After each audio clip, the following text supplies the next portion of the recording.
할렐루야. 하나님께 영광 돌립니다. 여러분 모두를 축복합니다.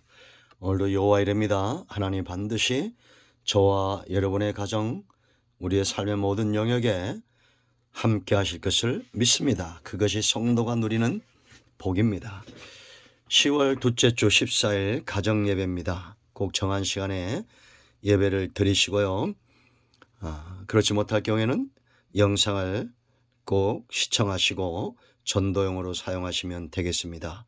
기도하겠습니다. 하나님 감사합니다. 너와 내 집이 구원을 얻으리란 약속의 말씀을 붙들고 가족 구원을 위하여 사모하며 기도하며 모이는 곳마다 하나님께서 함께하여 주시기를 원합니다. 우리가 모든 것을 얻고도 우리 주님을 믿지 못하고 하나님을 알지 못한다면 그것은 불행한 인생입니다. 주님 오실 날이 멀지 않은 이러한 징조들이 밝히 보여지고 있는 이러한 때에 구원의 역사가 가정마다 임하게 하시고 하나님의 섭리와 그 은혜와 응답의 역사가 가정마다 소원하는 곳마다 임하게 하옵소서. 오늘도 함께 하실 하나님을 찬양합니다. 가정마다 복을 주시고 사모하는 모든 영혼들마다 하나님께서 은혜를 더하여 주시옵소서. 정을 낮추시고 말씀의 도구로만 쓰임받기를 원합니다. 예수님의 이름으로 사모하며 기도합니다. 아멘. 신앙 고백드립니다. 나는 전능하신 아버지 하나님 천지의 창조주를 믿습니다. 나는 그의 유일하신 아들 우리 주 예수 그리스도를 믿습니다. 그는 성령으로 잉태되어 동정녀 마리아에게서 나시고 본디오 빌라도에게 고난을 받아 십자가에 못 박혀 죽으시고 장사된 지 사흘 만에 죽은 자 가운데서 다시 살아나셨으며 하늘에 오르셔 전능하신 아버지 하나님 우편에 앉아 계시다가 거기로부터 살아있는 자와 죽은 자를 심판하러 오십니다. 나는 성령을 믿으며 거룩한 공교회와 성도의 교제와 죄를 용서받는 것과 몸의 부활과 영생을 믿습니다. 아멘. 시편 75편입니다.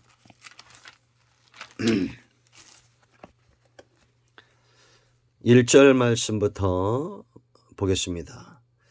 하나님이 우리가 주께 감사하고 감사함은 주의 이름이 가까움이라 사람들이 주의 귀한 일들을 전파하나이다. 주의 말씀이 내가 정한 기약일이면 내가 바르게 심판하리니 땅의 기둥은 내가 세웠거니와 땅과 그 모든 주민이 소멸되리라 하시도다. 내가 오만한 자들에게 오만하게 행하지 말라 하며 악인들에게는 뿔을 들지 말라 하였노니 너희 뿔을 높이 들지 말며 교만한 목으로 말하지 말지어다. 무릇 높이는 일이 동쪽에서나 서쪽에서나 말미암지 아니하며 남쪽에서도 말미암지 아니하고 오직 재판장이신 하나님이 이를 낮추시고 저를 높이시느니라. 여호와의 손에 잔이 있어 술거품이 일어나는도다. 속에 썩은 것이 가득한 그 잔을 하나님이 쏟아내시나니 실로 그 찌꺼기까지도 땅의 모든 악인이 기울여 마시리로다. 나는 야곱의 하나님을 영원히 선포하며 찬양하며 또 악인들의 뿔을 다 베고 의인의 뿔을 높이 들리로다. 아멘. 자, 하나님이 세상을 심판하신다. 믿는 자들은 복 있는 인생입니다. 생사복이 하나님께 있고 이 인류의 모든 역사의 주인이 하나님이라고 믿는 자들은 세상과 다른 분복을 누리게 되어 있습니다. 세상은 그들을 감당치 못할 것입니다. 여러분, 심판은 노아의 때 바벨탑의 시대 아브라함을 이끌어낸 그때부터 구속의 심판이 이미 시작되었을 뿐만 아니라 이제 다시 오실 예수님, 이미 오셨던 예수님 전부 하나님의 심판의 한 방법이었고 지금도 진행되고 있다는 겁니다. 큰 남아있는 인류 종말의 심판이 있지만 그러나 매 순간 삶 가운데 하나님이 개입하심으로 의와 불의가 판단되어지고 흥망성쇠가 판단되어지는 것을 우리는 믿습니다. 그런데 여러분, 이런 하나님의 심판이 다가올 때에 이제는 성경뿐만 아니라 성도들 입에서뿐만 아니라 세상에서도 과학자들도 학자들도 인류의 멸망을 이야기하는 그런 시대가 되어지고 있습니다.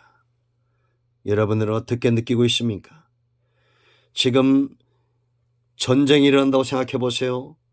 우리는 피할 곳이 어디 있는지 관심을 둘 거예요. 방공호가 어디 있는지. 여러분, 우리나라에 전쟁이 일어나면 피할 수 있는 곳이 몇 곳이나 있는지 아세요? 수천 곳 준비되어 있습니다. 그런데 중요한 것은 수천 곳 수만 곳이라도 내가 모르면 피하지 못할 겁니다. 늦으면 가는 도중에 죽을 거예요.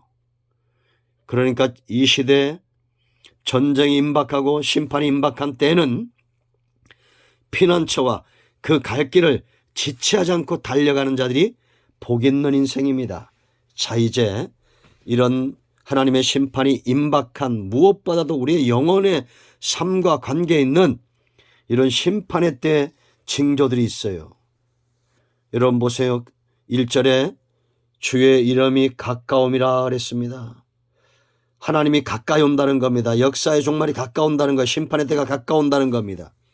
이럴 때 어떤 징조들이 있느냐? 딱 나눠집니다. 의인들과 악인들이 나눠지고 마치 빛과 어둠처럼 염소와 양처럼 양과 이리처럼 딱딱 나눠져요.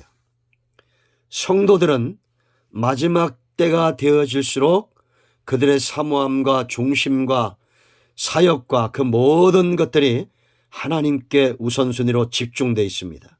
1절 보세요. 하나님이여 우리가 주께 감사하고 감사함은 주의 이름이 가까움이라. 심판이 가깝다는 거죠. 사람들이 주의 귀한 일들을 전파하나이다.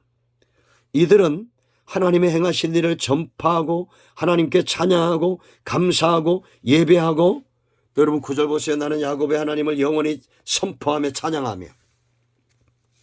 마지막 때가 가까울수록 이들은 깨어 근신하고 말씀 중심, 하나님 중심, 예배 중심의 삶을 아는 거예요. 이건 뭐와 같냐? 피난처로 가는 길을 숙지하는 것과 똑같습니다. 여러분, 우리가 자동적 반사, 우리가 말씀을 늘 묵상하고 예배하고 기도하면 어려움이 와도 그 피난처를 쉽게 찾습니다. 왜? 내가 늘 다녔던 길이기 때문에 알겠죠. 그렇지 않겠습니까? 그러나 악인들은 다릅니다. 의인들은 이렇게 하나님을 감사하고 찬양하고 예배하는 삶을 우선순위에 두는데 세상은 악으로 가득 차게 되거든요. 이런 의인들을 알곡이라 치면 이런 죄악이 관영한 상태는 가라지들이에요. 그럼 이제 우리가 잣단 죄들이 이제 커져서 완전히 죄악이 관영한, 하나님이 심판할 수밖에 없는 그런 지경에 처한 세대는 어떤 세대냐? 심판받을 수밖에 없는, 개인으로 치면 사람은 어떤 사람이냐? 오만하고 교만한 자예요. 다시 말하면 하나님의 자리에 자기가 앉아 있는 겁니다. 모든 판단을 내가 하는 거예요. 그래서 여러분 4절 말씀 보면 내가 오만한 자들에게 오만하게 행하지 말라 하며 악인들에게 뿔을 들지 말라. 이 뿔은 바로 영광을 이야기하는데 오만하고 교만한 자들에게는 그 교만성을 말하는 겁니다. 너희 뿔을 높이 들지 말며 고만한 목으로 말하지 말라. 근데 이들은 교만과 오만으로 말한다는 겁니다. 뭘 말하겠어요? 자기 능력으로 이룬 것, 자기 실력을 살아간 것, 하나님을 제껴놓고 하나님 중심의 삶이 아닌 세상 중심의 삶을 이루었던 것들을 자랑한다. 이 오만은 하랄, 자랑하다, 뽐내다, 하나님의 위치에 자신들이 가 있다라는 겁니다. 결국 이 악인들의 뿔은 10절 다 베어질 것이다 라는 거예요. 여러분 무섭죠? 그럼 여러분 이럴 겁니다. 무슨 하나님의 심판이 임박하냐? 자, 하나님의 심판이 진행되는 과정을 보세요. 먼저 2절을 보면 주의 이름이 가까운, 주님이 이제 심판의 때가 가까웠을 때가 될 때 세상은 이걸 알아야 돼요. 하나님은 왜 각각 하나님의 심판을 반드시 이룰 수밖에 없느냐? 2절 주의 말씀이 내가 뭐라 했어요? 정한 기약이 이르면 내가 바르게 심판하리니. 정한 때가 있다는 겁니다. 이 때가 자꾸 뒤로 늦춰지는 것이 아니라 고정되어 있다는 겁니다. 그러므로 우리는 죄인들로 그날을 맞이하면 안 되는 겁니다. 오만한 자들로 세상에 빠져서 하나님을 잊어버리고 살다가 불현듯 어느 날 갑자기 그렇게 이 날을 맞이하면 안 됩니다. 우리가 여러분 시편을 우리가 공부하면서 악인들의 결말을 봤죠. 미끄러진다는 겁니다. 여러분 우리가 미끄러질 때 예고가 있어요? 없잖아요. 꽈당 미끄러지잖아요.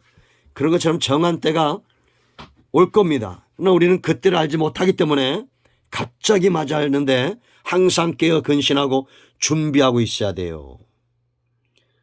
세 번째는 3절 말씀 보세요. 땅의 기둥은 내가 세웠거니와 땅과 그 모든 주민은 소멸되리라 하시도다. 이게 무슨 얘기냐? 새하늘과 새 땅으로 완전히 새롭게 하신다는 겁니다.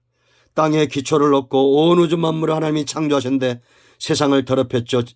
이 죄인들이 죄가 들어와서. 그래서 이제 심판이 임하고 예수님이 오시면 새로운 세상, 완전히 다른 나라, 새하늘과 새 땅이 임하게 된다. 그런데 하나님은 이런 심판을 갑자기 가만히 계시다가 어느 날 갑자기 하시는 게 아니에요.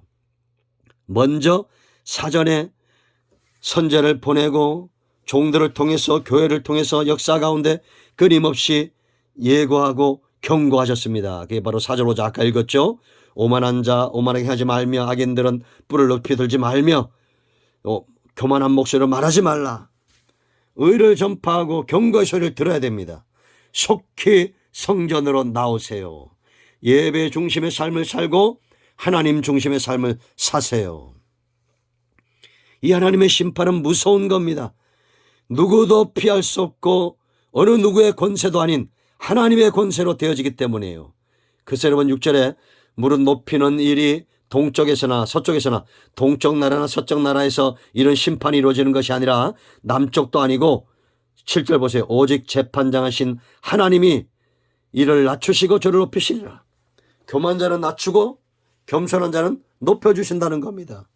그러므로 여러분 우리는 세상 권력에 빌붙지 말고 나를 높이시는 분은 하나님이고 내가 교만하면 나를 꺾으시는 분도 하나님인 줄 알고 그 하나님을 두려워할 줄 알아야 됩니다.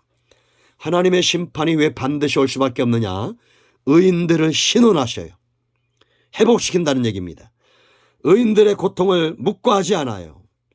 의인들을 위하여 하나님은 반드시 그들을 영화롭게 하기 위해서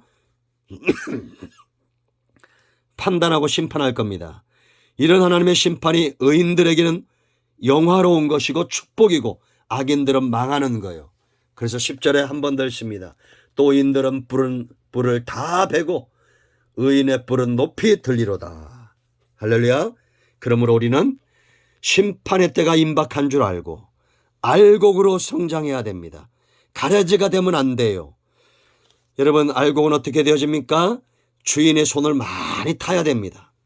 주인이 자꾸 만나고 관리하면 그게 알곡이 되는 거예요. 그러므로 여러분들이 주야로 깨어 말씀을 묵상하고 주를 성수하고 하나님 중심으로 살고 말씀을 가까이 하면 어느 순간 내가 영적인 알곡, 영적인 거인, 골리앗 앞에선 다윗과 같은 그런 삶과 능력 있는 삶을 감당할 줄로 믿습니다. 우리 모두가 이 신앙의 고백이길 바랍니다. 마라나타 주님이 곧 오십니다. 아멘. 이제 합심해서 기도하시고 가장이 기도하시고 주기도문으로 예배를 마치시면 되겠습니다. 여러분 모두를 축복합니다. 여러분 가정에 오늘 응답이 임하였습니다. 아멘.